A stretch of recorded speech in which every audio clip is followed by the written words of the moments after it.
কোন্নগর নামের এক ছোট্ট গ্রামে বিমল তার স্ত্রী শিখা ও ছেলে রতনের সাথে বসবাস করত। বিমল সেই গ্রামে বিরিয়ানি বিক্রি করত। তার হাতের বিরিয়ানির সুনাম শুধু সেই গ্রামেই নয়, আশেপাশের সব গ্রামের লোকেরাও করত।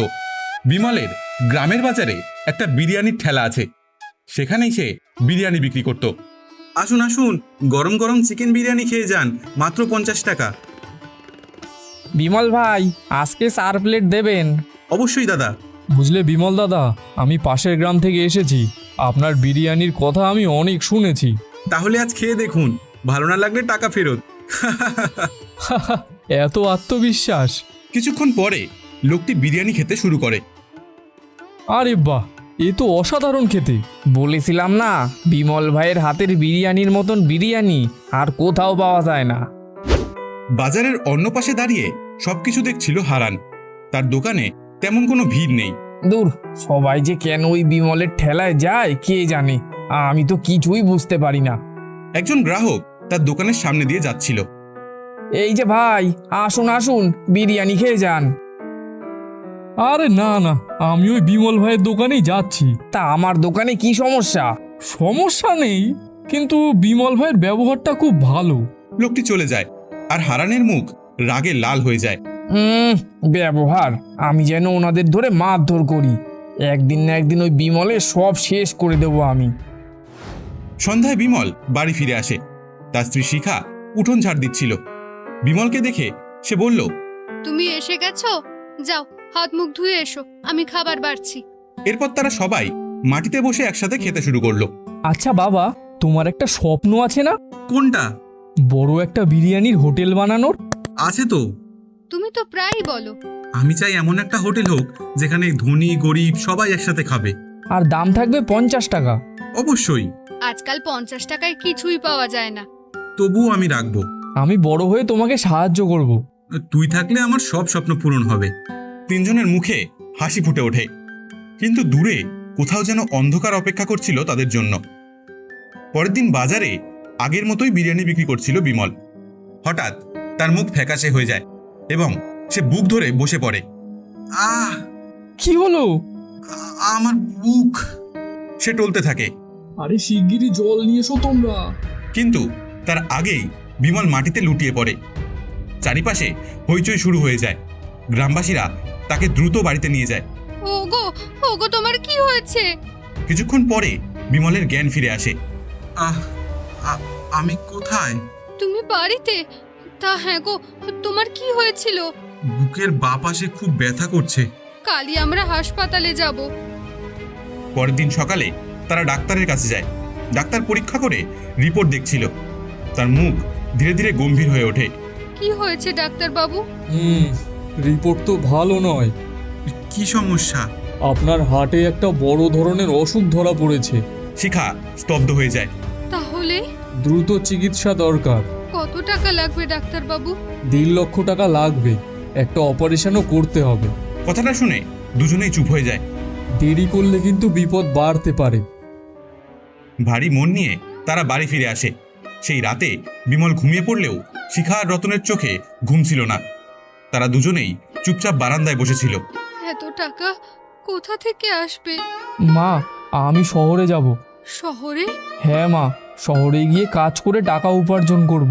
কিন্তু বাবা, তুই এখনো ছোট। না মা, আমাকে যে করেই হোক বাবাকে বাঁচাতেই হবে। শিখার চোখে জল চলে আসে। ভগবান তোর মঙ্গল করুক বাবা। পরের দিন ভোরে রতন একটি ছোট্ট ব্যাগ নিয়ে বেরিয়ে পড়ল। যাবার কি খুব দরকার ছিল বাবা? আমি তো এখন ভালোই আছি। না না বাবা, তোমাকে পুরোপুরি সুস্থ করে তুলবো আমি। সে বাবা মায়ের পা ছুঁয়ে প্রণাম করে। সাবধানে যাস বাবা। ধীরে ধীরে গ্রামের রাস্তা ধরে অদৃশ্য হয়ে যায় রতন। শিখা দূরে তাকিয়ে থাকে। তার মনে হচ্ছিল এই বিদায় যেন অন্যরকম। রতন গ্রামের রাস্তা ধরে হাঁটছিল। তার হাতে একটি ছোট্ট ব্যাগ, চোখে বাবাকে বাঁচানোর স্বপ্ন। বাবা, তুমি চিন্তা করো না, আমি টাকা নিয়ে ঠিক ফিরে আসব। অন্যদিকে বাড়িতে বসে শিখা বারবার আকাশের দিকে তাকাচ্ছিল। ভগবান, আমার ছেলেটাকে ভালো রেখো। বিমল বিছানায় শুয়েছিল। আমার জন্য ছেলেটাকে কত কষ্ট করতে হচ্ছে। সব ঠিক হয়ে যাবে, তুমি এত ভেঙে পড়ো না। কিন্তু কথাটা বললেও তার নিজের মনেও বিশ্বাস হচ্ছিল না। শিখার ভয় সত্যি হয়ে ওঠে। এভাবেই দেখতে দেখতে 6 মাস কেটে যায়। বিমল অসুখের কারণে মারা যায়, আর রতন শহরে গিয়ে নিখোঁজ হয়ে যায়। সেই খবর নিয়েই গ্রামের একজন লোক তাদের বাড়িতে আসে। দিদি, দিদি। কি হয়েছে? লোকটি কিছুই বলতে পারছিল না। কি হয়েছে দাদা, বলুন। রতন, কি হয়েছে রতনের? রতনকে খুঁজে পাওয়া যাচ্ছে না। শিখার মুখ সাদা হয়ে যায়। কি হয়েছে আমার ছেলের? বলুন, বলুন কি হয়েছে? লোকটি মাথা নিচু করে বলে, দিদি, রতন যে শহরে 6 মাস ধরে নিখোঁজ। না, না, না।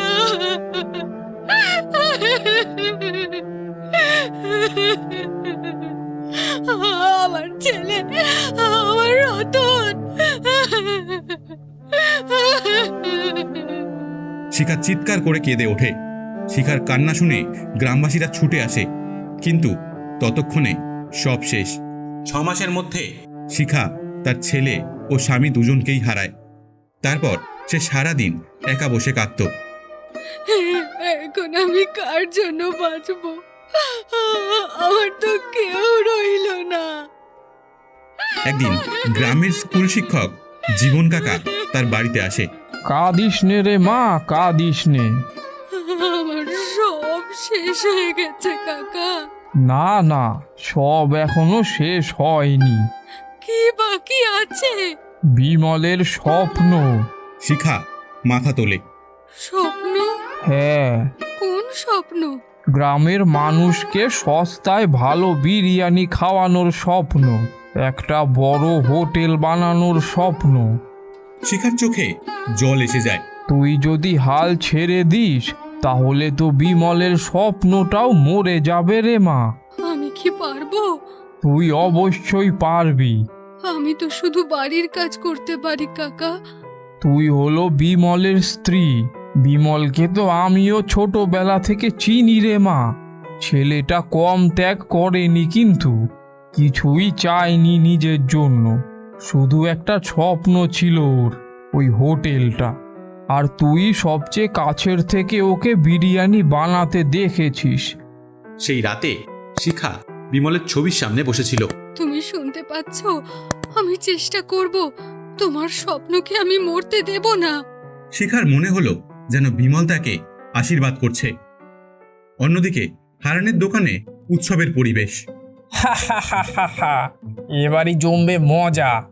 এই গ্রামের একমাত্র বিরিয়ানি বিক্রেতা এবার থেকে আমি। একজন কর্মচারী অবাক হয়ে হারানের দিকে তাকিয়েছিল। সে বলল, বিমলদা মারা গেছেন আর আপনি এত খুশি? ব্যবসায় আবেগ চলে না, এখন সব গ্রাহক আমার, বুঝলি পচা?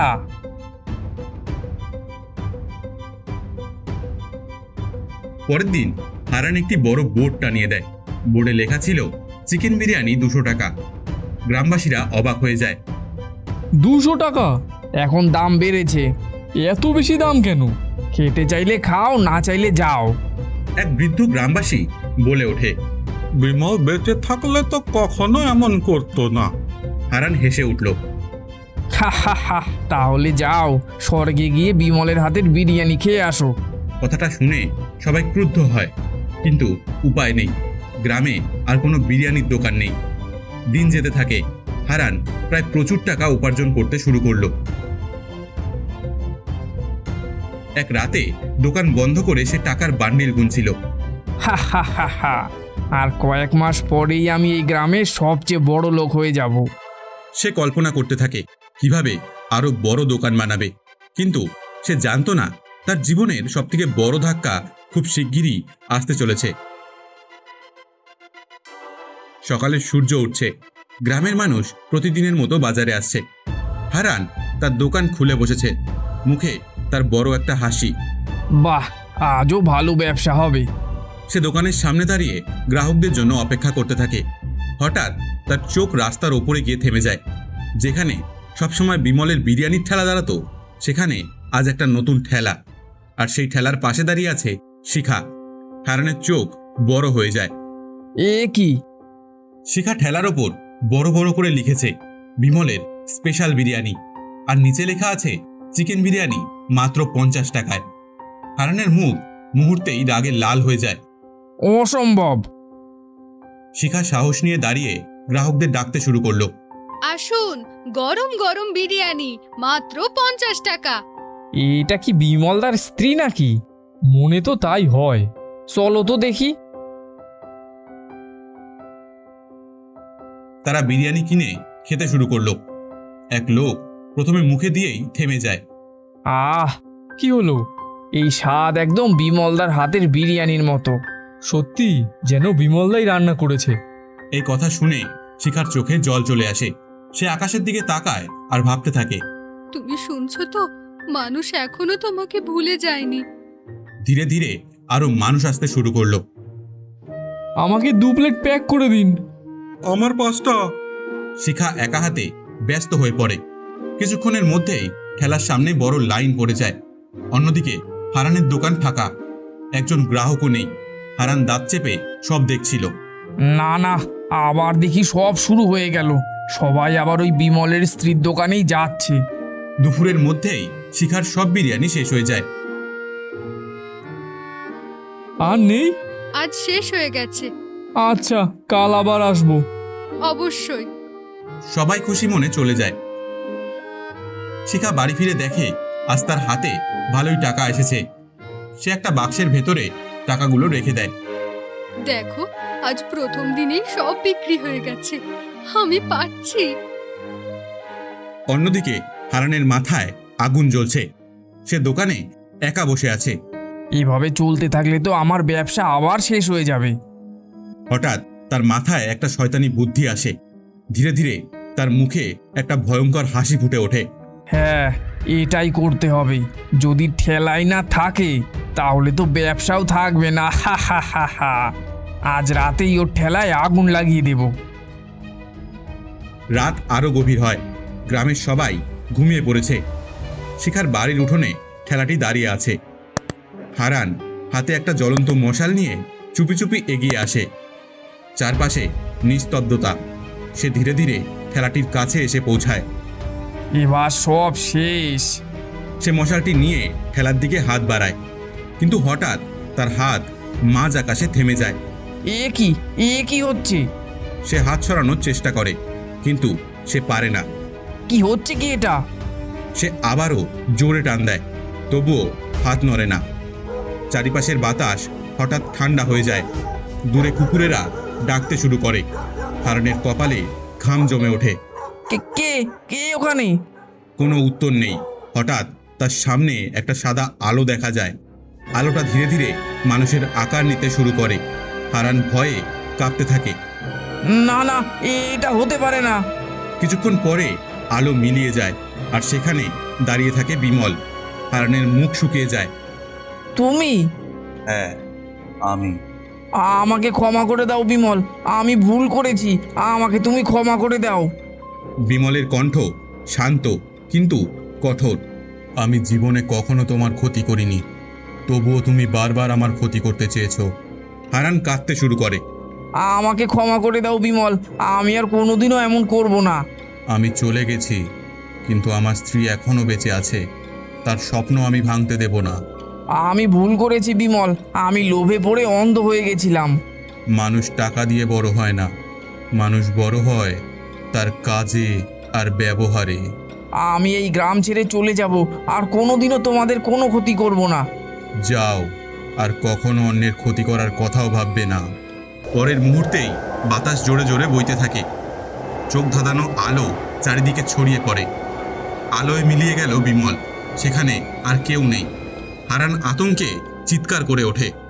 বাঁচাও বাঁচাও, কে আছো বাঁচাও। সে দৌড়ে পালিয়ে যায়।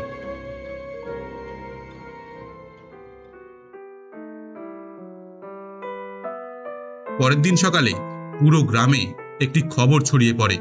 হারানের দোকান বন্ধ, দরজায় তালা ঝুলছে। কেউ জানে না সে কোথায় গেছে। গ্রামবাসীরা নানা কথাই বলতে থাকে, আর শিখা সে কিছুই জানতো না। প্রতিদিনের মতো আবারও সে তার ঠেলা নিয়ে বাজারে আসে। মানুষের ভিড় আগের চেয়েও বেশি। আমাকে 1 প্লেট দিন তো। আমার 4 প্যাকেট। সবাইকে দেওয়া হবে। শিখা বুঝতে পারে আজ থেকে তার নতুন জীবন শুরু হলো। হারান গ্রাম ছেড়ে চলে যাবার পর গ্রামের একমাত্র বিরিয়ানির দোকান হয়ে ওঠে শিখার ঠেলা। প্রতিদিন ভোরে ঘুম থেকে উঠে সে বিরিয়ানি রান্না করে, তারপর ঠেলা নিয়ে বাজারে যায়। প্রতিদিনই মানুষের ভিড় বাড়তে থাকে। শিখা বৌদি, আজকে 10 প্যাকেট লাগবে। অবশ্যই দাদা। আমার ছেলেটা তো এখন শুধু তোমার হাতের বিরিয়ানি খেতে চায়। এটা সব তোমাদের বিমল দাদার আশীর্বাদ। মানুষটা চলে গেছে, কিন্তু তার ভালোবাসা রয়ে গেছে।